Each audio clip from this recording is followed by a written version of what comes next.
L'épisode du jour, eh bien, c'est sauter une marche, mais pas sauter une marche en mode trial comme on vous l'a déjà présenté dans sortir tel un cabri ou sortir en manuel. Non, là l'idée c'est vraiment de sauter une marche, mais avec de la vitesse, sur l'élan, à plus de 20 km/h. Donc là le petit effet de l'appui sur la pédale n'aura, on va dire, aucun effet. Là il va juste falloir tirer légèrement sur le guidon, mais pas trop, pour que le vélo cabre, plane et venir poser la roue arrière en premier.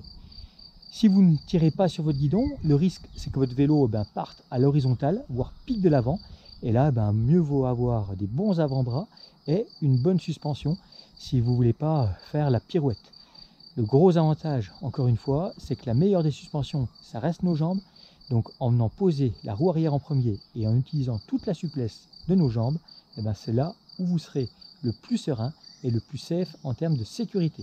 Allez, c'est parti pour une petite démonstration. Alors pour ce genre d'exercice, tige de selle légèrement descendue, pas totalement, c'est pas nécessaire. Au niveau du braquet arrière, on est en milieu haut de cassette, suspension ouverte et bien sûr, une bonne dose de Motivex et c'est parti. Au niveau motorisation, je suis sur un mode trail médium. Donc là, on a de l'efficacité, de la nervosité. C'est ce qu'on cherche, c'est largement suffisant pour ce type d'obstacle. Allez, c'est parti. Donc ma selle est légèrement descendue.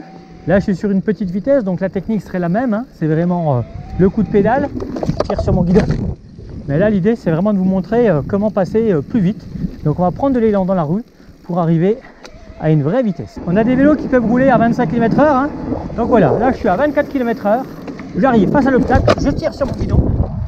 Donc en l'air, je suis en phase, on va dire, d'extension. Et dès l'instant que je vais tirer légèrement sur mon guidon, je vais avoir mon vélo qui va se cabrer.